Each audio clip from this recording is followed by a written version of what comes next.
سلام دعنا هبلي كم يوعلكم خبركم تملكتنا لك ساعة 6 فرعون كوين لون الساعة مرتنا يوم استفلا زينة تاتون حيزنا قريبنا لنا زينة بمقرب أنا لوام قبر كدان بسم الله صومي استوديو تلفزيون تقرأ مساخم كنت أنحينا نختكتاتلنا دما أدمنا أيو مس حيلتات صرا مخته تግራይ ዕጥቂ ሒዙ ዝርከቡ ተጋሩ በሰላማዊ መንገዲ ናብ ንቡር ህይወቶም ክምለሱ ብሄራዊ ክልላዊ መንግስቲ ትግራይ ውሳነ ሕሊፉ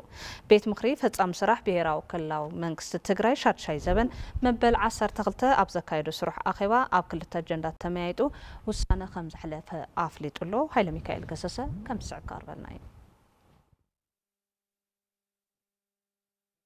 ቤት ምክሪ ፈጻሚ ስራሕ ብሄራዊ ክልላዊ መንግስቲ ትግራይ ሻድሻይ ዘበን መበል 12 ኣብ ዘካየዱ ስሩዕ ኣኼባም ኣብ ክልተ አጀንዳታት ተመያይጡ ውሳነ ከም ዝሕለፈ ኣፍሊጡ ፈለማ እቲ ቤት ምክሪ ብፍላጥ ይኹን ብምድንጋር ካብ መጋቢት 2017 ዓ.ም ጀሚሩ ምስ ሓይልታት ፀረ መኸተ ትግራይ ዕጥቂ ሒዞም ዝርከቡ ተጋሩ ብሰላማዊ መንገዲ ናብ ንቡር ህይወቶም ተመሊሶም መነባብሮኦም ብኣግባቡ ክመርሑ ብምግባር ኣብ ትግራይ ኮይኖም ህላወን ድሕነትን ህዝቦም ክረጋግፁ ዝከኣለሉ ዕድል ክወሃቦም ከም አጀንዳ ሒዙ ተመያይጡ ዝወሰነ ኮይኑ ነፃውዒት መንግስቲ ተቐቢሎም ኣብ ዝሓፀረ ግዜ ናብ ዓዶም ንዝምለሱ ተጋሩ ብዘይ ምንም ፀገም ናብሮኦም ንክመርሑን በብዝምጥኖም ዓውደ ስራሕ ንክዋፈሩ ዘኽእል ደገፍ ክግበረሎምን ዘኽእል መፈጸሚ መስርሕ ማንዋል ኣጽዲቖም ነዚ ዝምልከት ቢሮ ሰላምን ጸጥታን ትግራይ ኣብ ቀረባ ግዜ ዝርዝር መብርሂ ከም ዝህበሉ እቲ ቤት ምክሪ ፈጻሚ ስራሕ ኣረዲዩ ካልኣይ አጀንዳ ቤት ምክሪ ፈጻሚ ስራሕ ብሄራዊ ክልላዊ መንግስቲ ትግራይ ድማ ኣፈጻጽማ ብሄራዊ ምትእኻብ እቶት በፂሕዎ ዘሎ ደረጃ ዝምልከት ኮይኑ ነዚ ብላዕለዋይነት ዘተሓብር ዘሎ ዓብዪ ኮሚቴ ዘዳለዎ ሪፖርት ስራሕ ገምጊሙ ነዚ መደብ ኣብ ምዕዋት ደቂ ትግራይ ዝነበሮም ተሳትፎ ዕዙዝን ተስፋ ዘስንቕን ኮይኑ ብቐጻልነት ትግራይ ኣብ ዓርሰ ምርኮሳኣ ዝተመስረተ ዝተዋሃደን ካብ ግዕዚና ዝረሓቐን ኣገባብ ተመሪሑም ነቲ ጸላኢ ኣብ ልዕሌና ኣንቢርዎ ዘሎ ዕፅዋ ኣብ ምቅላል ህላውናን ድሕነትናን ኣብ ምርጋፅን ብዕቱ ንኽስራሕ ነቲ ዓብዪ ኮሚቴ መምርሒ ስራሕ ሂቦሎም ናይዚ ብሄራዊ ምትእኻብ እቶት ቀንዲ ዕላማ እቲ ጀኖሳይዳዊ ስርዓት ንዘካይዶ ወራር ኣብ ምምካት ዋጋ ንዝኸፈሉ ሓርበኛታት ንምሕካም ዝተመዛበለ ወገን እግሪ ንምትካልን ትግራይ ካብቲ በፂሕዋ ዘሎ ጉድኣት ንምሕዋይን ማእኸል ዝገበረ ምዃኑ ብምግላጽ ብምዃኑ ድማ ደቂ ትግራይ ነዚ ቅዱስ ዕላማ ንምዕዋት ዝጀመርዎ ዘበራትዕ ተሳትፎ ክሕይሉ ትግራይ ዓርሰ ምርኮሳኣ ብደቃ ከተረጋግፅን ኩሉ ትግራዋይ ሓድነቱ ኣስጢሙ ንቅድሚት ክምርሽ ቤት ምክሪ ፈጻሚ ስራሕ ብሄራዊ ክልላዊ መንግስቲ ትግራይ ጻውዒት ኣቕሪቡ ከም ሓበሬታ ቤት ጽሕፈት ፕሬዚደንት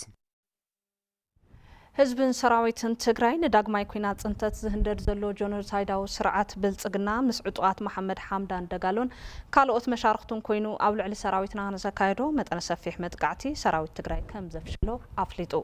ህዝብን ሰራዊትን ትግራይ ንኩሎም ደመኛታት ጸላእቱ ኣምኪኑ ህልውንኡ ከም ዘረጋግጽ ድማ ማእኸል ኣመራርሓ ሓይሊ ምክልኻል ትግራይ ግልጽ ገይሩሎ ኣታክልቲ ክፍለ ትሕሶት መግለጺ ከም ዝስዕብ እዩ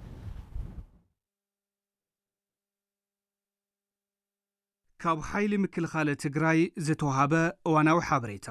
ዕሱብ ሰራዊት ስርዓት ብልጽግና ምስ ዕጡቃት መሐመድ ሓምዳን ደጋሎን ኣርሴፍ ካብ ዝተፈላለዩ ከባብታት በኣስገዳድ ዝኣከቦም ምልሻታትን ካልኦት ዕጡቃትን ሒዙ ብዕለት 25 ወርሒ ሓምለ 2018 ዓ.ም ኣብ ዞባ ምዕራብ ትግራይ ብኣንፈት ሸረሪና ኣብ ልዕሊ ሰራዊትና መጠነ ሰፊሕ መጥቃዕቲ ምኽፋቱ ብእዋኑ ብመንግስቲ ትግራይ መግለጺ ከም ዝተዋሃበ ይዝከር ኣብቲ ቦታ ዝነበረ ሰራዊትና ነቲ ብወገን ዕሱብ ሰራዊት ብልጽግና ዝተኸፈተሉ መጥቃዕትታት ብመስተንክራዊ ጀግንነትን ጽንዓትን ተዋጊኡ ብምምካት ኣብ ልዕሊ እቲ ዕሱብ ሰራዊትን መሻርክቱን ሰፍ ዘይብል ኪሳራ ኣብፂሑን ብኣሽሓት ዝቁፀሩ ሞትን ቁስሉን ብምግባር ካብ ሕሞራ ክሳብ ጎንደር ኣብ ዘለዋ ትካላት ጥዕና ብውግኣት ዝተጨናነቓሉ ኩነታት ተፈጢሩ እዩ ሕዚ እውን ኣብዚ ከባቢ ዝርከብ ሰራዊትና እቲ ልሙድ ናይ ዓወትን ጀግንነትን ታሪክ ፈጺሙ ንቐጻሊ ተልእኽኡን ዝበለጸ ዓወትን ርጋጽ ቁመንኡን ኣቀማምጡን ኣመዓራሪው ድልው ኮይኑ ይርከብ ብወገን ጀኖሳይዳዊ ስርዓት ብልጽግና ነቲ ዝገጠሞ ዘይገመቶን ዘይተጸበዮን ስዕረት ንምሽፋን ዝተፈላለየ ናይ ሓሶትን ምድንጋራትን ወረታት ብምንዛሕ ኩሎም ሜላታት ፕሮፓጋንዳ ተጠቒሞም ነቲ ትርፊ ስዕረት ዓወተ መዝጊቡ ዘይፈልጥ ሰራዊቱ ሞራል ንምጽጋንን ህዝቢ ኢትዮጵያን ማሕበረሰብ ዓለም ንምድንጋርን እንዳጻዕረ ይርከብ ኮይኑ ግና ካብ መጀመርቱ ሞራሉ ዝተሰበረ ሰራዊቱ በዚ ናይ ሓሶት ዓወት ክጽግኖ ከም ዘይኽእል ጋህዲ ይኸውን ኣሎ እዚ ከምዚ እንዳሃለዎ እቲ ጆኖሳይዳዊ ስርዓት ብልጽግና ነቲ ካብ መጀመርያ ጀሚሩ ዝሓንጸጾ ህዝቢ ትግራይ ናይ ምጽናት ዕላምኡ ስለ ዘይተሳኽዐ ሕዚ እውን ሙሉእ ሰራዊቱን ኣጽዋሩን ኣጓዓዒዙ ኣብ ኩሎም መዋስንቲ ከባቢታት ትግራይ ኣኪብዎም ይርከብ። ስለዝኾነ ዳግማይ ኩናት ጽንተት ንምጅማር ኣብ ዘኽእሎ ድልውነት ከም ዘሎ በቢ ከባቢኡ ኣብ መሬት ዝረኣዩ ዘለዉ ምልክታት መረጋገፂ ሓቅታት እዮም። ሕዚ እውን እንተኾነ ነዚ ናይ ጆኖሳይዳዊ ስርዓት ብልጽግና ዕላማን ትልምን ከምቲ ዝሓለፈ ብናይ ህዝብናን ሰራዊትናን ጥሙር ቅልጽም መኪትና ከም ዘፍሸልናዮ ሎሚ እውን እቲ ንዳግማይ ኩናት ጽንተት ከኣቱ ዝህንደድ ዘሎ ጆኖሳይዳዊ ስርዓት ብልጽግና ዕላምኡ ንምብርዓን መላእ ህዝብናን ሰራዊት ትግራይን ኣብ ዝለዓለ ሞራልን ድልውነት ከም ዘሎ ጥራሕ ዘይኮነስ ከምቲ ልሙድ ነቲ ዕሱብ ሰራዊት ስርዓት ብልጽግና ብጅግንነትን ጽንዓትን ብምድምሳስ ባግን ድሌትን ኩሎም ደመኛታት ጸላእቶም ኪኑ ህልውንኡ ከም ዘረጋግጽ ንፈታውን ጸላእን ክነፍልጥ ንፈቱ። ዘበት ንብሔራዊ ብርሰት ክብርን ሞጎስን ንሰማዕታትና ካብ ማእኸል መራርሓ ሓይሊ ምክልኻል ትግራይ ሐምለ 28 2018 ዓ.ም መቐለ ትግራይ። ህዝቢ ትግራይ ንምውሓስ ህልውንኡ ውዳበታቱ ብምጥንኻር ምውጋድ ጆኖሳይዳዊ ስርዓት ቃልሱ ከጠናኽር ህዝባዊ ወያነ ሓርነት ትግራይ ፀዊዑ። ገነት ካሕሳይ ተወሳኺ ፀብፃብ ክትበና ፍትሐዊ ዕላማት ሓንጊጥና ህልውናና ክንረጋግጽ ኢና። ጆኖሳይዳዊ ስርዓት ብልጽግና ህዝቢ ትግራይ ካብ ገጸ ምድሪ ንምጥፋእ ትልሚ ሓንጺጹ ብዕሊ ካብ ዝእውጅ ዓመታት ኣቑፂሩሎ። ኣብዞም ዓመታት ህዝብና ንምብራስ መልክዓት ጆኖሳይድ እናቐያየረ ክሰርሕ ጸኒሑ እዩ። እዚ ህልውንኡ ኣብ ጥፍኣት ህዝቢ ትግራይ እዩ ኢሉ ኣሚኑ ዝወፈረ ስርዓት ኣብ ወርሒ ጥቅምቲ 2013 ዓመተ ምህረት ዝኸፈተ ቅልዕ ወራር ስዒቡ ህዝቢ ትግራይ ንህልውንኡ ብዘካየዱ ተጋድሎ ተገዲዱ ናብ ስምምዕ ምቁራጽ ተኽሲ ኣትዩ እዩ። እንተኾነ ግን ትልሚ እዚ ስርዓት ህዝቢ ትግራይ ከም ህዝቢ ምብራስ ስለ ዝኾነ ነቲ ስምምዕ በቲ ሓደ ገጽ መሳርሒ ብርሰት ህዝቢ ትግራይ በቲ ካሊእ ድማ መዳለዊ ንኻሊእ ዙር ኩናት ክጥቀመሉ እዩ ጸኒሑ። ኣብዚ ሕዚ እዋን እቲ ጆኖሳይዳዊ ስርዓት ንኩናት ክዳለው ድሕሪ ምጽናሕ ኣብ ዝሓለፈ ቀዳም 25 ሐምለ 2018 ዓመተ ምህረት ብሸነኽ ሸረሪና ኣብ ልዕሊ ሰራዊትና መጥቃዕቲ ብምፍጻም ናብ ካሊእ ዙር ደማዊ ኩናት ተሰጋጊሩ ይርከብ። እዚ ስርዓት ቅድሚ ሕዚ እውን ብሸነኽ ጸለምትን ዓፋርን እውን ተመሳሳሊ ተግባር ዝፈጸመ እንትኾን ብወገን ትግራይ ነቲ ኩነታት ንምህዳእ ብዝተኸተለቶ ስልቲ ናብ ሙሉእ ኩናት ክሰጋገር ኣይከኣለን። እንተ ሕዚ ግን እቲ ብሸነኽ ሸረሪና ጀመረ ውግእ ነቲ ብኩሉ ግንባራት ክጅምሮ ተዳልዩሉ ዘሎ ውግኣት ከም መጀመሪ ዝወሰዱ ተበግሶ ምዃኑ ፀሓይ ዝወቕዖ ሓቂ እዩ። ህዝቢ ትግራይ ኮነ መሪሕ ውድብ ሕወሓት ሓደጋ እዚ ኩናት ከቢድ ስለ ዝኾነ ስርዓት ብልጽግና ካብ ዝሕተራ ኩናት ተቆጢቡ ኩሎም ኣፈላላያት ብዘተን ድርድርን ክፈትሑ ክምሕፀኑ ጸኒሖም እዮም። እንተኾነ ግን እዚ ጆኖሳይዳዊ ስርዓት ንትዕግስትን ምሕፀንታን ህዝቢ ትግራይን መሪሕ ውድብ ሕወሓትን ጸማም እዝኒ ብምሃብ እቲ ዝጀመሮ ብርሰት ህዝቢ ትግራይ ንምምላእ ብሸነኽ ሸረሪና እቲ ዝብህጎ ካሊእ ዙር ደማዊ ኩናት ጀሚርዎ ኣሎ። ጆኖሳይዳዊ ስርዓት ብልጽግና ህዝቢ ትግራይ ናይ ምንባር ተፈጥራዊ መሰሉ ንምውሓስ ብጽንዓት ከም ዝቃለስን ከም ዝዕወትን ካብቲ ኣብ ሸረሪና ዝተጎልበቦ ስዕራት ክግንዘብ ይግባእ። ጆኖሳይዳዊ ስርዓት ብልጽግና ኣብቲ ብሸነኽ ሸረሪና ብትዕቢት ሓቢጡ ብሰማይን ምድርን ዝጀመረ ውግእ ከቢድ ሰብኣዊ ንዋታውን ኪሳራ እዩ ገጢምዎ። እቲ ሓደራ ህዝቡ ተሓንጊጡ ጫፍ ብልሒ ቃልስና ኮይኑ ዝጋደል ዘሎ ጅግና ሰራዊትና ዘረኣዮ ጅግንነትን ቆራጽነትን ነቲ ህዝቢ ትግራይ ብቐረባ ርሕቐት ዝጥምቶ ዘሎ ኣጠቓላሊ ዓወት ህያው ምስክር ኮይኑ ንወገን ዘኽሩዕን ጸላእ ድማ ቀስሙ ሰበረ ውግእ እዩ። ነዚ ስዒቡ ጆኖሳይዳዊ ስርዓት ብልጽግና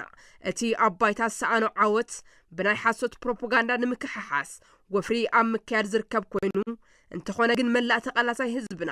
ባህሪ እዚ ስርዓት ኣዕርዩ ዝርዳእ ስለ ዝኾነ ሰማዕ የብሉን። በዛ ኣጋጣሚ ኣብ ሸረሪና ዝርከባ ኣሃዱታት ሰራዊት ትግራይን ዝፈጸምኦ መስተንክራዊ ጅግንነትን ዘመዝገቦ ዓወትን ዘለና ክብርና ኣዳን እናገለጽና ብሓፈሻ ድማ ፍትሓዊ ዕላማት ሓንጊጥኻ ትቃለስ ዘለኻ መላእ ሰራዊት ትግራይ ህልውና ህዝብኻ ንምውሓስ ትገብሮ ዘለኻ መስተንክራዊ ቃልሲ ኣብ መዋእል እታ ክንሃንፃ እንብህጋ ዘለና ውሕስቲ ልምዕትን ዲሞክራሲያዊትን ትግራይ ንወለዶታት እናተዘንተወ ዝነብር ቅያ እዩ። እዚ ጆኖሳይዳዊ ስርዓት ብልጽግና ብኣንፈት ሸረሪና ጀሚሩ ብኩሉ ግንባራት ንምዝማት ዝወጠነ ውግኣት ነቲ ውድብና ሕወሓት ካብ ባህርን ምድላዋትን እዚ ስርዓት ብምብጋስ ንኹነታት ገምጊሙ ምስ መላእ ህዝብና ከካይዶ ዝጸንሐ መድረኻት ወፍሪ ዘበትን ብሔራዊ ብርሰት ብተግባር ዘረጋገጸ እዩ። ስለዚ ህዝብና ከምቲ ኣብቲ መድረኻት ዝበጻሕኻዮ መደምዳምታ ህልውናኻ ዝረጋገጽ ኣብ መቃብር እዚ ንኹሎም ኣማራጽታት ሰላም ብምዕጻው ከብርሰካ ዝህንደት ዘሎ ጆኖሳይዳዊ ስርዓት ስርዓት ስለዝኾነን ተቃሊስካ ካብ ምዕዋት ወጻኢ ካሊእ ኣማራፂ ስለዘይብልኻን ከም ቀደምካ ውዳበታትካ ብምጥንኻርን ሕሉፍ ተሞክሮኻ ብምቕማርን ቃልስኻ ክትጠናኽር ውድብካ ህዝባዊ ወያነ ሓርነት ትግራይ እየዘኻኽር ዓወትና ድማ ናይ ግድን እዩ ዘለዓለማዊ ዝኽርን ክብርን ንስዋዓትና ዘበት ንብሔራዊ ብርሰት ህዝባዊ ወያነ ሓርነት ትግራይ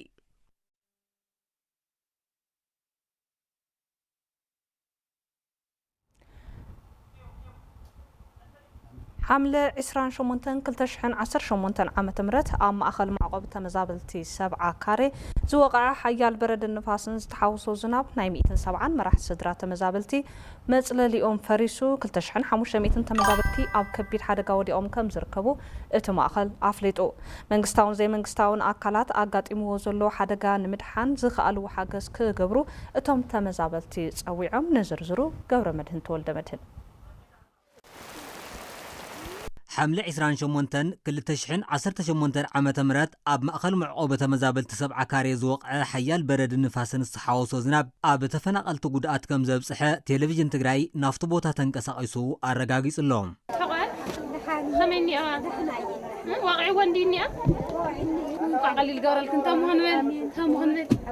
وي 28 حملة أو مأخل معقوبة تفنقل 7 كاري حيال زنا وحيال برد زنيو أو عبيت عدن شماغلتاتن هزاناتن خبير حرقا أو صحلو بزي حيال زناون برد المغنيات لعلي خلت شحن 500 تفنقلتي لو معنتي مدقس يولومي تريو لهم عاوزا خاوزي أطرح لعلي 14 مطللي معقو تفنقلتي يو فريس زلو ما يوقعوا مانقو تمرسو حف بيلهم جاغيرو قلبت أبيلون لدحريس كل برد أبزيا توقعنا حمجة إنها مكة ما دقسية ما نبرية فارسني عاوزا ما أخل ميدا قريني خو أنا زي عاوزا تري والله بنقربيلو تري اللي خاجزاي ترحو ينهي ما يوعن الله زنورة نورة يقول كله ما يأتي وقيو أخلاي حرج أي إنجراي كي ترفر أيو حجوكاتا داري رز حضري بالليل شدشت عامتنا أو تشاچا أو كمزي أبرها وشجر ترقرقنا نركب جزا فريس زلس حدا مردعت تتقبر خالن ون بسويس أيو عراتن بملء بسويس أي خال بحال يلن حراوج بحال يلن كازغن بقى بقلت فرادة تترد أن يزول بمغنيات اتحيال زناب ناي 170 مرحت صدرات مزابلتي مسلل ينفريسو لعل خلت شحن 500 تمزابلتي أب خبير حدا قودي أونكم زركبو أتحبا باريت مأخل معقوبة تمزابلت 7 كاري ويزورو سلام قبريهانس قليسان أيال زناولا نحنا بطعمي حماقنا ورأينا ننبر كلهم زلهم حواتنا بدق زلهم تنورانا رايوة تحاورنا تسفى غيرنا نيرنا هزيم تسفى يلن نحنا موتينا مالتيو ناي تمزابلت تسقم زفتح بزيلا قنف نام مربطهم مملاس مغاني يوم قليسهم النازلو سلازي بلا علماي بتاحت الشقا أو خبير حرقا أو خبير صغايهم زلو سلازي نحقزنا أدحننا شارشة عمت أو كيندا خبير صغاينا حلف لنا حقزنا يقولوا شعل خونا نخون حقزنا تسفى نقبر خم هزقن ما أتصلعنا تتفطر لنا إنا نبل قالتيفكم ردنا قالتيفكم زقبار قوارلنا كميلة 5 حدر ندعي أبي 5 حدر ونا يفلتني هو أبزاج كانت حذيرة مويتة محدارة أيو انتيتون وعينني إيه سلازس مفتحي كام منقستي كاقورت سناي يقورلنا قلت فيلو كابلم ليتي تحلف بقولتوف لما ربتنا بقى كمل سنة زملكتهم أكلاتون أو زي تواسعت خوينهم لما ربتنا خملسنا إيتو مفتح أومات زي زبان سمو داق مالت مكم أملاك زي هربوا على مكم كن حدر خزي عي وقع اللي ماي أبزواننا إلفسس له أب مأخل معقوبة مزابلت 7 كاري أفتم زحالفو 3 ورح تراح بسنة مدحانيت مقبن شدشت تمزابلت هيوتهم كم سقانو تلفزيون تقراي مصبصاو بيذكر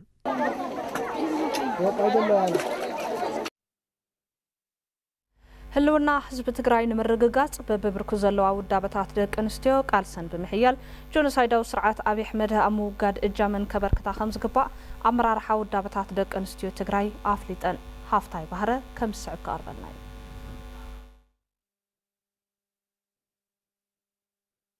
ህዝቢ ትግራይ ካብ መረበቱ ተመዛቢሉ ላዕላውነት ግዛእታዊ ሓድነቱ ከይተረጋገጸ ኣብ ልዕሊኡ ቅሉዕ ኩናት ተኸፊትዎ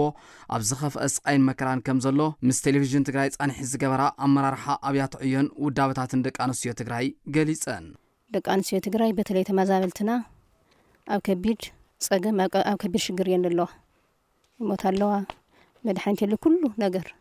ተዓፂኑ እዩ ፀላኣ ከዓ ብኩሉ ኣጫጫ መሬት ትግራይ ቆራሪሱ ትግራይ ካርታ ለብላ ንክተርፍ ይልሰርሕ ኣሎ በጀት ከልኪሉ ብሰላሕታዊ ፅንተት ህዝቢ ትግራይ ካሃልቕ ክጠፍእ ነይሩ ያ ክበሃል ዝገበሮም ስራሕቲ ኣጣናኺሩ ወሲዱ ስርዓት እዚ ማለት እዩ ካዚ ክንደይ ሕዱር ሕማም ለለዎ ማሕበረሰብ ደቂ ኣንስትዮ ትግራይ ንረግፋ ኣለዋ ኣምቡላንስ ከይመፃ ኣብ ጥዕና ትካላት ከይወልዳ ድሕሪትና ፅንተት ኩናትኮ ልድሕሪት ኮ ተመሊሱ ሞት ኣዴታት ኣብ ገዛ መዓት እዩ ወሊደ ኣብ ገዛ መዓት እዩ በብግዜ እንተርእና ሕዚ እውን ኣብ ክባ ኣብ ዕፅዋ ኢሉ እውን ሕዚ ኣብ ቁልዕ ኩናት ኣለና እዚ ስርዓት እዚ ብመላእ ትግራይ ሓይልታቱ ኣጣናኺሩ ያው ብቅርት ማሊ ስሩዕ ኩናት ከፊተሎ ኣብ ልዕሊ ህዝቢ ትግራይ ህዝቢ ትግራይ ሓድነቱ ብምጥንኻርን በብብርኩ ዘለዋ ውዳበታት ደቂ ኣንስትዮ ቃልሰን ብምሕያል ጀኖሳይደር ኣብይ ኣሕመድ ንምቅላስ ክሰርሓ ይግባእ ድማ ኢለን እተን ኣመራርሓ እዚ ጆኖሳይዳዊ ስርዓት ሕዚ እውን ክንህሉ ትግራይን ተጋሩን ክንህሉ ኣይደልን ስለዘይደሊ ድማ ምቅላስ ወሳኒ እዩ ተቃሊስና ኢና ሕዚ ክነመፅእ ንኽእል ተቃሊስና ኢና ሓርነትና ክነረጋግፅ ንኽእል ትግራይ ኣብ ሞንጎ ኣይትህልውን ክንህሉን እዩ ተቃልስና ኣሎ ኣብ ሞንጎ ክንነብርን ኣይትነብሩን ይለሎ ስለዚ ነዚ ተቃሊስካ እዩ ቱ ዓወት ክመፅእ ንኽእል ነዚያ ከዓ ንሕና ከም ኣመራርሓ እውን ከም ደቂ ኣንስትዮ እውን ኣነ ክንሰርሓ ልግበአና ንሰርሓ እውን ኣለና ተወዳሃት ደቂ ኣንስትዮ ምጥንኻር እዩ ኣይትነብርን ዝብል ስርዓት መፅእ ኣሎ ጀሚሩ ኣሎ ክንመርስ ኣይንኽእል ክንጠፍእ ኣይንኽእል ነዚ ከምዚ ዝበለ ስርዓት ንምጥፋእ ከዓ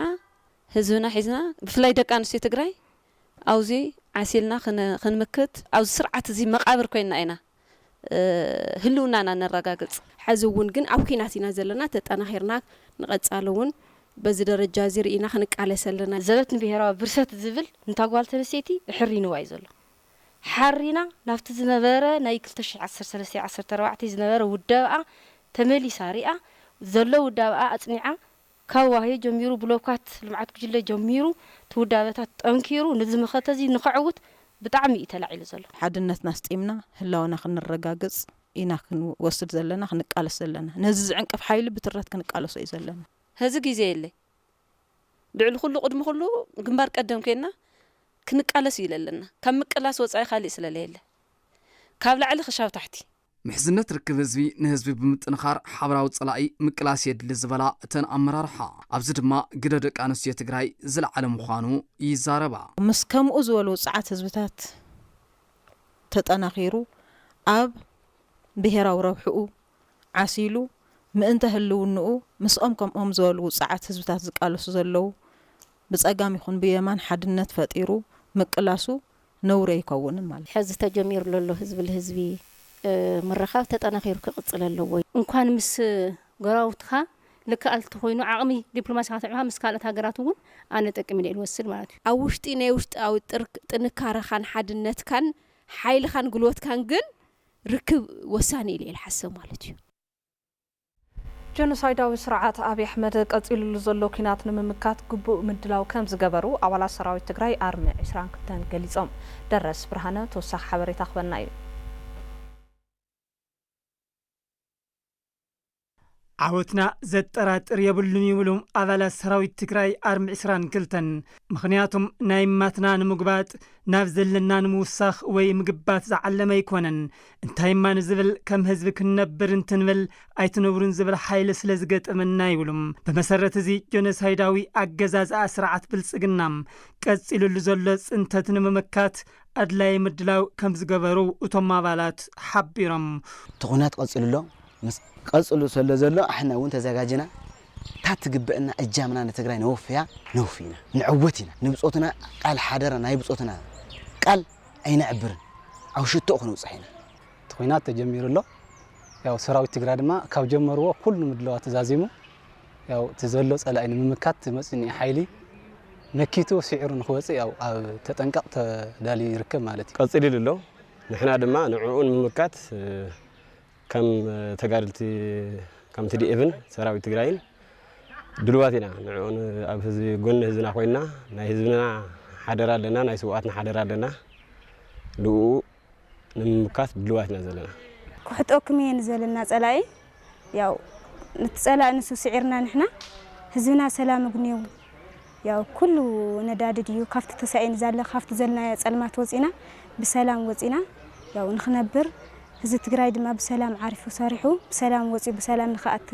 ንገዝኡ ይዝደል ያው ንዑ ኢሎም አውሽቱ ነው ጽሐይለሙን ሰዋዕትናና ዝተሰው ያው ንሕና ለ ኮም ትግራይ ተሰዕሪና ንስዋዕ ዝግጅኢና ወለድና حليم زركونا عدي كنحلوا قبؤنا يكبلون قليصم كنتفوكمنا اينبركم سلازولنا زلو نحنا خا خنبرينا زبت اينطفئ نزل ያው ጭርሑ ህዝብ ትግራይ ተክለኛ ሰራዊት ትግራይ ይሆን ወላ ህዝብ ትግራይ ዘበት ንብሔራዊ ብርሰት ዝብል ክንጠፍእ አይንኽእልን ክንብሪና ይዙ ዘሎ ያው ዝኻ ክንብርና ግድኒ ማለት እዩ እዚኦም ከም ደረገጽ ክጠፍኡ ኣለዎ ኢሉ ከም ሰራዊት ትግራይ ድማ ከጥፋና ዝኽኣል ኃይሊ ንክተጥፍኡ ሕዩን ወሲና ኢና ድልውነትና ተዳሊናና ኩሉ ነገር ኣነ ተሰዊዐ ቶም ዝተረፉ ሕዋቴና ወለደይ ሰላም ኮይኖም ንኽነብሩ ሰሪሖም ንኽበልዑ እይትምኔተ ኣነ ማርስ ወለድና ካብ ቀደም ሒዞም ኢዶም ይሃውን መሬቶም ይሕልፎም ይሄም ኣይፈልጥን ናመከቱ ናተሰው ናቆሰሩ ኩሉ ሰዓት ናኸፈሉ ዛዛ መሬት ዚያ ኣርኪቦምና ያምናና ማለት እዩ ንሕናውን ኣነውን ከም ወለደዚ ኣብዚ ወለደዚ ኣው መሬት ቆሪሰ ክህብ ኣይፈቅድን ክንዕወቲና ንዕወተሉ መንገዲ ኻ ፍታሕወተ ተዛሕዝና እዩ ሕቶና ሕታው ህላው ሕቶ ህላው እዩ ሕቶና ግዛእታው ሓድነት መሬትና ንኽምለስ እዩ መንሰይ ትግራይ ዓቕሙ ዝፈቀዶ ናብ ሰራዊት ትግራይ ተጸምቢሩ እጃሙ ክፍጽም ከም ዝግባእውን እቶም ኣባላት ሰራዊት ጸዊዖም ዘላ ዓቕሙ ዝኽእል መንሰይ ተቃለስ ኣለዎ ኣብዚ ሕዚ ሰዓት ንቃለሲና ሕድረያትና ነክብርና ናይ መወዳእታ ዓወት ንኽንበጽሕ ኩሉ ዝምልከቶ ብደጀ ይኹን ግንባር ይኹን ዝምልከቶ ይኽእል እየ ዝብል ድማ ብምስላፍ ላፍቲ መጨረሻ ዓወትና ጽርዝ ክንበጽሕ በዘጋጣሚ ጻዕይተ ከርብ መንእሰይ ትግራይ ሕዝውን ክሓስብ ኣለዎ ክመልእ ኣለዎ ክስልጥን ኣለዎ ክበቅዕ ኣለዎ ሓበራዊ ጸላእ ንምምካት ሕብረትን ሓድነትን የድል ዝበሉ ኣባላት ሰራዊት ኣርምዒ 22 ህዝቢ ትግራይ ሓድነቱ ከጠናኽር ይግባእ ኢሎም ለነዊሕ እዋን ጸገም ነበርት ኮይኑ ዝጸንሐ ካብ ክፍለ ከተማ ዓይደር ጣብያ ማርታ ናብ ክፍለ ከተማ ሓወልቲ ጣብያ ህዳሰ ዘራኽብ ድልድል ተሰሪሑ ግልጋሎት በቂዑ እዚ ድልድል ብምትሕዋር ደብረ ሰማዕት ቅዱስ ጨርቆስ ቤተክርስትያንን ኢንጂነሪንግ መስፍን ሓጺነ መጽን ከም ዝተሰርሐ ተገሊጹ ንዝርዝሩ ተስፋይ ታደሰ ይግባእ እግዚአብሔር ይኽብረልና ንነውሕ እዋን ጸገም ነበርት ኮይኑ ጸንሐም ኣብ ከተማ መቐለ ካብ ክፍለ ከተማ ዓይደር ጣብያ ማርታም ናብ ክፍለ ከተማ ሓወልቲ ጣብያ ህዳሰ ዘራኽብ ድልድል ብምትሕባር ደብረ ሰማዕት ቅዱስ ጨርቆስ ቤተክርስትያንን ኢንጂነሪንግ ሓጽነ መጽን መስፍንን ተሰሪሑ ንኣገልግሎት በቂዑ ነበርቲ ክልቲአን ጣብያታት እቲ ድልድል ንዝነበረ ጸገማት ግዜያዊ ፍታሕ ብምሃቡ ሓጎሶም ገሊጾም ብዚ ምፍትሑ ሓደ ትሕብረተሰብ ብልየ ዘይሩ ዝኸይድ ዝነበረ በቋራጭ ብዚኣ ገይሩ ይሸገር ክልተ ዓድሓና ዓይደር በቃ بحد تشاغيرو ቤተክርስቲያን ክመጽ ይኽእል ዕዳግኡ ክገብር ይኽእል ንሕብረተሰብ እዚ ምግባሩ ብጣዕሚ ክብረለና ማለት እዩ ዳርጋ ዝቦታ እዚ ንዓድሽ እንደሕኒና ዓይደር ይኽራኸውና ዝኽኣሉ ልመስፍን ብጣዕሚና ነመስግን ምስ መስፍንውን ህዝቢ ዓይደር ህዝቢ ዓይድሽ እንደሕኒውን ብሓቂ ምስግንታና ወሰን የውሊ የቀንዴልና ክብረት ያበልና ማኔጂንግ ዳይሬክተር ኢንጂነሪንግ ሓጽነ መጽን መስፍን ኢንጂነር ተሰማግደይ እቲ ድልድል ግዜያዊ ፍታሕ ምዃኑ ብምግላጽ ኣብቲ ከባቢ ዘላቕ ፍታሕ ንምምጻእ ብቐጻልነት ከም ዝስርሑ የረድኡ درجو بزحلوه ناي ملحم سرح تتقيمنا هنا قليل ونا يكونن سبسل السغاغر له كعا انجينيرينج اناليسيس وانت سرح لي ولا نا 10 متر يزغمت ነው حاتو هيتون لعل كرن كلا نا 4.5 كان كوابي سلازفلاله صفحاتو نا 2 متر كاب 1.5 شعك لتكود كان زخلت حسابي غيرنا هنا جميرنا بعبينا ب25 شع 30 مليون زحتت سلز نبريتو قالوا واي فيز نصنح ايو نجي زبل مالتي كندو زاكلك وصاي حزين وصا خبد يلنا سلز حسبنا التدلدل اب علتاو منقسقاسن محبراو ركبن نبرت تكباب زنبره ጸገን ከም ዝፈትሕ ዝገለጹ ማሓዳር ክፍለ ከተማ ዓይደር ኣይተሃፍቶም ሬታም ሙሉ ወጻታት التدلدل በኢንጂነሪንግ ሓጽነ መጽን መስፍን ዝተሸፈነ ምዃኑ ይገልጹ መስፍን ሙሉ ብነጻ ይሰርሕዎ ካባና ሕቶ ጥራሕ ይቀሪብሉ ናይቲ ህዝብ ስቃይ ጥራሕ ይቀሪብሉ ክፍለ ከተማ ዓይደር ሕዝብ ዘለዎ በጀት ሕጽረት ከም ዘለዎ ናብ ግምት እትዩ ሙሉ ብናይ ባዕለይ ክሽፍኑ እቲ በጀት ሲሉ ሙሉ ብጣዕሚ ብዘገርም ኣብ 3 ወርሒ ኣብ ዘይመልእ ሰሪሑ ረክቡና ኣሎ ማለት እዩ አማሓዳሪ ደብረ ሰማት ቅዱስ ቂርቆስ ቤተክርስቲያን መልአከ ምህረት ቆሞስ አባ ወልደ ስላሴ እትድልድል አብዛ ሓፀረ ጊዜ ተዛዚሙ ንአገልግሎት ክበቅዕ ዝገበሩ አካላት አመስግኖም ተስራሕ እዚ ጥራሕን ቤተክርስቲያን ኢልና ይኮንና ሰሪሕናዮ ንህዝብናስ ትምህርቲ ክመሃር ተኮይኑውን መብራህቲ ክንገብረሉ ኢና ሕዚ መብራህቲ አው ብንጹር ክኸድ አምሲ ተመጽኳስ ንገዝኡ ክምለስ ንንዳመጥሓነውን ትምህርት ቤቱውን ናብ ዝተፈላለዩ ስፍራውን ሕክምናውን ናውዚና አይደር ሪፈራል ማለት ብላዕሊ ዝጓዓዝ ነበረ በዚ ሓፂር ስለ ዝኾነ በዚ ገይሩ ንኽመጽ ኩለ መዳያዊ ሓገዝ ንኽህብ ኢና ሰሪሕናዮ ማለት እዩ ንመስፍን ሓፂን መጽን ኢንዳስትሪያን ኢንጂነሪንግ ልዑል ዝበለ ምስጋና ኣለና ቢሮ ጥዕና ትግራይ ኣብ ወረዳ ሓውዜን ጣብያ ገጠር መጋብ ካብ ፍታን ነጻ ከባቢ ኣመሪቑ ተወካል ቢሮ ጥዕና ትግራይ ኣይተ ነጋሲ ገብረ መስቀል ነፍሲ ወከፍ ስድራ ሕማም ክከላኸል ዝኽእል ጽሩይ ከባቢ ክህሉ ዝተዋደደ መሪሕነትን ህዝቢ ዝጠልብ ኢሎም ካብ ፍታን ነጻ ከባቢ ምፍጣርን ሕድሕድ ገዛ ሸቓቕን መሕጸቢ ኢድን ምስራሕ ካብ ሕማም ኮሌራ ታይፎይድ አሚባ ጃርዲያ ካልኦት ልዕሊ 15 ዓይነት ሕማማት ከም ዝከላኸል ዝገለጹ ኣይተ ነጋሲ እዚ ተመክሮ ናብ ኩሉ ትግራይ ክስፋሕፋሕ ቢሮ ጥዕና ትግራይ ይሰርሕ ከም ዘሎ ገሊጾም ኣመሓዳሪ ወረዳ ሓውዜን ኣይተ ገብረ ህይወት ገብረ ኢየሱስ እዚ ካብ ፍታን ነጻ ከባብን ምፍጣር ዝተሰርሐ ብሉጽ ተግባር ኣብ 24 ጣብያታትና ንምስፍሕፋሕ ብትኩረት ክንሰርሕ ኢና ኢሎም መተሓባሪት ጥሙር ጥዕና ጣብያ ሲስተር ሓዳስ ከለለ ነበርቲ ከባቢ ካብ ፍታን ነጻ ብምግባር ብማይ ወለድ ዝመሓላለፉ ሕማማት ኣብ ምክልኻል ውጽኢታዊ ስራሕቲ ከም ዝተሰርሐን ሞት ኣዴታትን ኣብ ገዛ ወሊድን ኣብዚ ዓመት ከም ዘይነበረን ገሊጻ ነበርቲ ካብ ፍታን ነጻ ከባቢ ፈጢሮም ካብቲ ክነጻ ብዝኾነ መጎጎን ካልኦን ተጠቒሞም ጽሬቶም ይሕልው ከም ዘለው ብምግላጽ ሰብ ሞያ ጥዕና ብዝህብዎም ምኽርን ሓገዝን ቁሸቶም ካብ ፍታን ነጻ ከም ዝገበሩ ተዛሪቦም ከም ጸጻብ ጥዑማይ ገዛ እዩ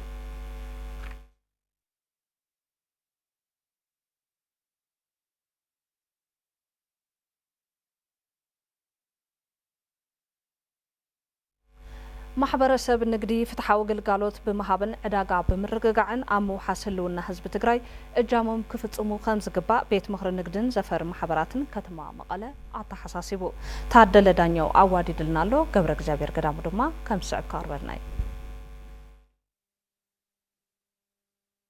ህዝቢ ትግራይ ሃለዋቱን ድሕነቱን ንምርጋጽ ኣብ ዝገብሮ ቃልሲ ማሕበረሰብ ንግዲ ፍትሓዊ አገልግሎት ብምሃብ ዕዳጋ ንምርጋዕ እጃሞም ክፍጽሙ ከም ዘሎም ዋና ጸሓፊ ቤት ምኽሪ ንግድን ዘፈር ማሕበራትን ከተማ መቐለ ኣይተ በርሀ ኣርከበ ይገልጹ ማሕበረሰብ ንግዲ ህዝቢ እውን በቲ ዘለዎ ሓሪኑ ህዝቢ ትርፍል ግነዮ ከይኮነስ ብኣንጻር ሃለዋት ህዝብና እቲ ህዝቢ ብብዙሕ ከይጉዳእ ብቐረብ ብፍላይ ኣብ መሰረታዊ ሸቐጣት ዋጋ ለውጢ ክግበር የብሉ ነጋዳይና ህዝብ እውን ከምቲ ዝቐነዮ ቅድሚ ሰሙን ዝነበረ ዝተረጋግዐ ብፍላይ ሓምለ ቀዳማይ ሰሙናት ጀሚሩ ዝነበረ ተረጋግዐ ዕዳጋ እዩ ነይሩ ህዝብ እውን ብኡ ክቕፅል ኣለዎ እቲ ማሕበረሰብ ንግዲ ነዚ ኣብ ግምት ኣእትዩ ክንከባኸቦ ዓዳጊኡ ንጉስ እዩ ተዓዳጊ ክህሉ ኣለዎ ክዘልቕ ኣለዎ በዚ መንፅር ሪኡ ነጋዳይና ዕዳጋ ብፍላይ ህዚ ዕዳጋ ምርግጋዕ እጃም ዋጻ ይግባእ ምክንያታዊ ዘይኮነ ወሰኽ ዋጋ ኣብ ዝገብሩ ነጋዶ መንግስቲ ትግራይ ብዘውፅእ ሕጊ 366 ዝባር 2018 ከቢድ ቅፅዓት ዘስዕብ ከም ዝኾነ ዝገልጹ ኣይተ በርሃም ነጋዶ ነዚ ፈሊጦም ንቅፅዓት ካብ ዘቃልዑ ተግባራት ክቁጠቡ ድማ የተሓሳስቡ ዝሕግዙ ንኩሉ ኣካል አንጻር ዝመኸተ ዝተንቀሳቀሰን ነዙ መኸተ አንቀፈን ምስ ካልኦት ሓቢሩውን ኣሕረት ሰበደል ለብፅሐን ዘቕመጦም ከበድቲ ስጉምትታትን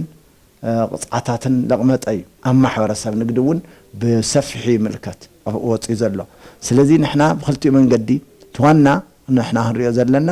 ህዝብና ብምግልጋል መዳይ ጽቡቕ ክንሰርሕ ፍትሓዊ ክንኮን ንቃለስ ኣለና ዋጋ ብምንሃር ብምሕባእ ቦታ ብምቅያር ዘይኮነ ነገር ዕዳጋ ለኽብሩ ነገራት ከም ምንዛሕ ጠጠው ክንበብል ኣለና ካብ ተሓታትነት እውን ዓርስና ነፃ ክንወፅን ክንጥንቀቕን እውን የበዘጋጣሚ እዚ ክተሓሳስብ ዝደሊ ህዝቢ ትግራይ ኣብዚ ሕዚ እዋን ኣብ ናይ ህልውና ሓደጋ እዩ ዝርከብ ዝበሉ እቶም ዋና ጸሓፊ ነቲ ዘሎ ሓደጋ ንምቕልባስ ድማ ማሕበረሰብ ንግዲ እውን ዜግነታዊ ሓላፍነቶም ክፍጽሙ የግንዝቦም ኣብ ትግራይ ዝበፅሕ ዘሎ እንጃቢቡ ዘሎ ሓደጋ ከቢድ እዩ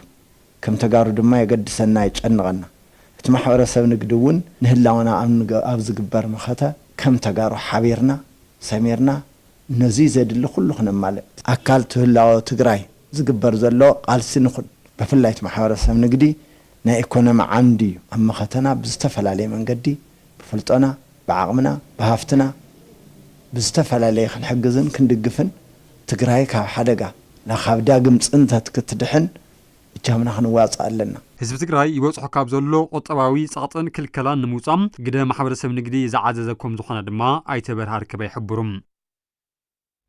ኣብ ወረዳ ኢሮብ ኣብ ዝኽራማት ልዕሊ 62,000 እንስሳት ሕፅረት ቀለብ ከም ዘጋጠመን ኮሚቴ ቅድመ መጠንቀቕታ እታ ወረዳ ኣፍሊጡ መንግስታውን ዘይመንግስታውን ትካላት ንሓረስቶት ቀልጢፎም ዝባፅሑ ኣዝርእትን ቀለብ እንስሳትን ሓገዝ ክገብሩ እቲ ኮሚቴ ፃውዒት ኣቕሪቡ ገብረ መድን ተወልደ መድን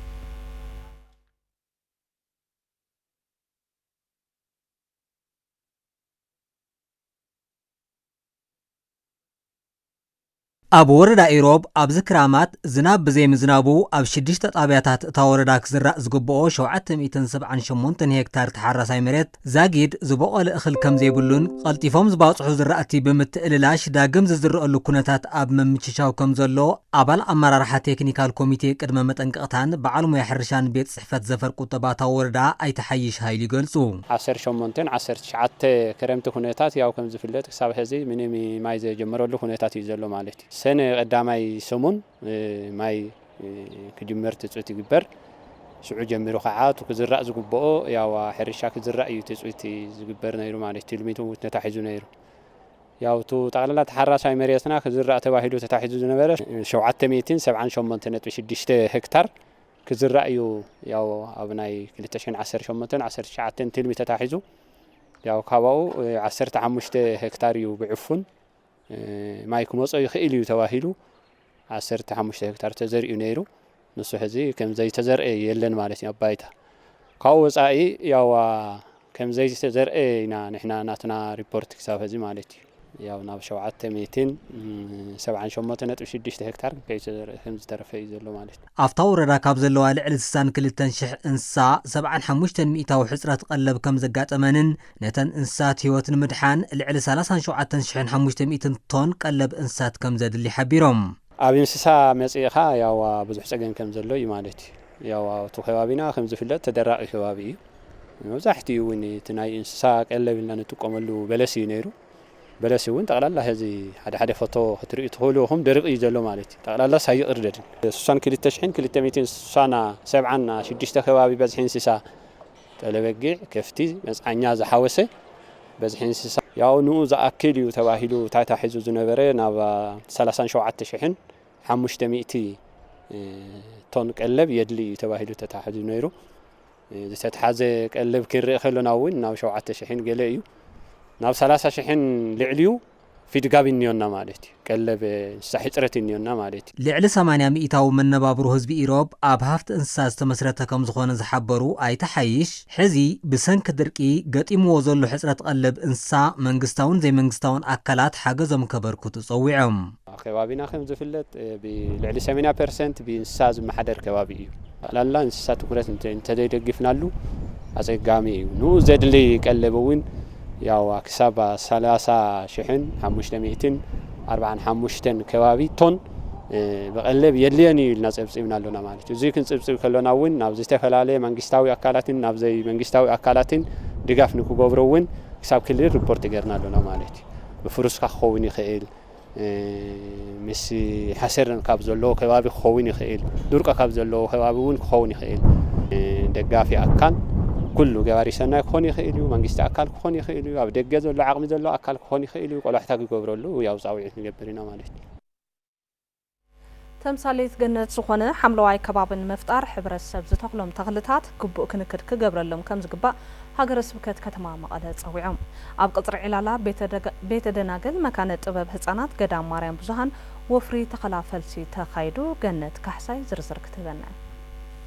منبر سلامة أرثوذكس توحدو تجري هاجر سبكت زوا مقالة مثل استفالاليا مقبار سنة وش تعدي عبد قطري قدام مريم بزهان بيت دناقل علالا وفري تخلافلسي أساليدو أبت وفري أباس هاجر سبكت زوا مقالة بزو أبونا إيساياس ترخيبهم يوم حملة واي كباب مفتار تمثاليت جنتي زبالو سبكا قوائي زبا مقالة ملعك سلطانات قبر سلاسة حشا سب خدان كم زمعرك خلو كبابنا بتخلكنا معرقو يقبايلهم تخلي جنتي إتينك أجنت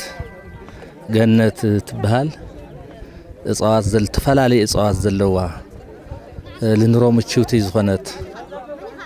ተሂላ ያዙ ምሰን እዚኣ እውን እግዚአብሔር አምላክ ፈጢሩ ለአዳም ሔዋን ሂቦም ክሕልውዋ ክንከባኸብዋ ትእዛዝ ሂብዎ እዩ እጽዋት ህይወትና እዩ ግርማና እዩ ማዕርጊል ሰብ ብክዳን ከም ዝምዕርግ ኩሉ ሰብ መሬት እውን በአበባ ብለምለም በሃመልማል እያ ትምዕርግሞ ኩሉ ቤትም ዓለም ዘለና ክንተክል ክንንከባኸብ ይዝግባእ ኣብ ቀጽሪ ገዳም ማርያም ብዙሃን ቤተ ደናግል ዕላላ ወፍሪ ተኸላፈልሲ ካብ ዘካየዱ ትካላት ምግባረ ሰናይ ኣይተ አሸናፊ አስመላሽን ወይዘሮ ፍሮወይን ኃይለ ማርያምን ከባቢና ብትኽልታት ብምሽፋን ሓምለዋይ ከባቢ ኣብ ምፍጣር እጃምና ክንፈጽም ይግባእ ኢሉ ብዙሕ ግዜ ቤተ ክርስቲያን ከባቢ ተኽሊ ይህሉ እዩ እሱ ሓደና ዋዕሉ ዝኾነ ምልክት እዩ ምናልባት ኣብ ጉዕዞ ትኸደ ተለኸ ተራራብ ገለ ብጣዕሚ ዱር ዝኾነ ነገር ታሪኽ ፎር ሹር ቤተ ክርስቲያን ወይ ገለ እዩ حدث كتتل فترة نجاري مأمانا الجور لو كتتلي تخلقين wherever you كل لو not only بيت كريستيان أو كل بوتا كلني وهي وتوصل الإخوان ككبابينا جدا منفس أو بوتا بيت كريستيان زي كونس أو كلاتنا جزاوتنا كم زي تخلق نتكل نا أقربات خنا قصلي لي زحسب كل سب كساتف اللو متحابة بريت علالا بيت دناقل مكانت بهتانات قدام مريم بزوهان اما هو ولد كيدان مسرات جبريل عبهنت أزر كابئت قدام مأمن عند تصليلون زعرفلون متشو قدام نكخون وقلنا قوني تنسات وفري تخلافل سمكياد قدن يلن أتكلت مالتنا قنات مسالي سلالغانا قدن مستابي تكرسيان عندنا أتكلتك هللون كللون تدخل عندنا أولي بيو تولي عندنا أنا كرسان ملكتي سبب صارت لجور اللو كرسان صارت لجور سلالغانو مستوي تكرسان مستحد شوي تكرسان للو حاويرو بحد خوينو لفت فصامي السوم كعبيت ويتكرسان مقدا ويتكرسان لجرما مكوسي لو نكرسان متقام سلالغانو كبيرو حرشان حفت فترون تجراي ترخبو بعل مويا دن لمعات اي تتصقاي تخلاي حبرت سب قدم اندهرن تخلا زلو ممرحتات بمتكبار زي تخلون فلسات نابرب حكو علوم يقبايلو تا تصلحت ويك علامه قديدنا تا تخلي مسدلنا يا تا لعلوي تحمدنا مجمران اتي كاب دحريناتي ناي تحت حمد ون نقطو زلنا مالتيو سلازي اسو تخيلنا مسودانا ياو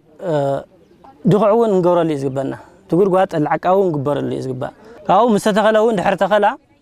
تخلينا طرح كنا نسئلنا كنكير يزقبنا دحر تخلاون مصينا كنكن نقبر اللي يزقبنا